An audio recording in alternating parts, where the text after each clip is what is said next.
அனைவருக்கும் வணக்கம்.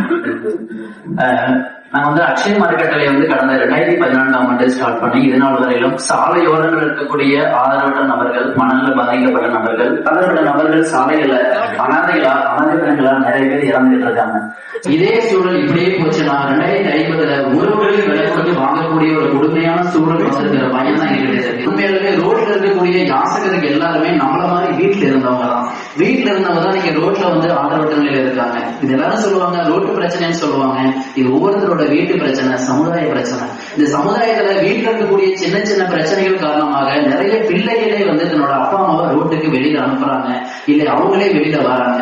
நிறைய முதியோர்களுக்கு 60 வயதுக்கு மேற்பட்ட நிறைய முதியோர்களுக்கு முதுமையே மிகப்பெரிய ஒரு கொடுமையா இருக்கும். அதுலயும் வறுமை இருந்துட்டா, அதுலயும் தனிமை இருந்துட்டா, எல்லாருமே என்னோட உலகமே பிள்ளைகள், என்னோட பேரன் அப்படின்னு சொல்லிட்டு இருக்கக்கூடிய பேரன் ரோட்டுக்கு அனுப்பலாம்.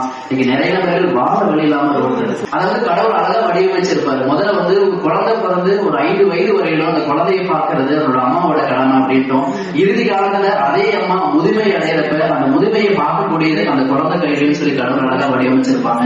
ஆனா இன்னைக்கு எல்லாரும் பார்க்க தவறதுனால ரோட்ல நிறைய பேர் வராங்க. எங்களோட போராட்டம் நபர்களோட வாழ்க்கையை காப்பாற்றுறதுக்காக தான் இப்ப நாங்க ஒரு இடம் வாங்கி அதுல நிறைய திருப்பணங்களுக்கு ஹெல்ப் பண்ணிருந்தோம். வாங்கி நாங்க அந்த பில்டிங் கட்டிக்கிட்டு இருக்கோம். 200 நபர்கள் ஒரே இடத்துல தங்கும் அளவிற்கு நாங்க அந்த பில்டிங்கை கட்டிக்கிட்டு இருக்கோம். மனநல பாதிக்கப்பட்டவங்க, நோய்வாய்ப்பட்டவங்க, படுத்த படுக்கையா இருக்கக்கூடியவங்க, யாசகர்கள், முதியவர்கள் எல்லாத்துக்கும் ஒரே இடத்துல கேம்பஸா இருக்கணும்னு ஒரு இன்டெகிரேட்டடா நாங்க பிளான் பண்ணி கட்டிக்கிட்டு இருக்கோம். அதுக்கு நீங்களும் சப்போர்ட் பண்ணுங்க. எல்லாரும் சேர்ந்து ஒரு யாசகமற்ற சமூகத்தை உருவாக்கும். Thank you so much sir. Thank you.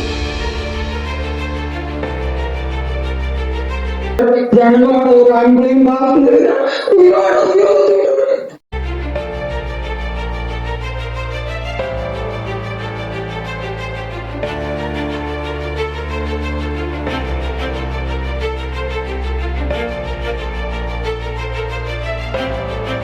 நவீனி சமூகப்பற்று அங்கீகரிப்பதில் பெருமை கொள்கிறது ஆனந்த விகடன்.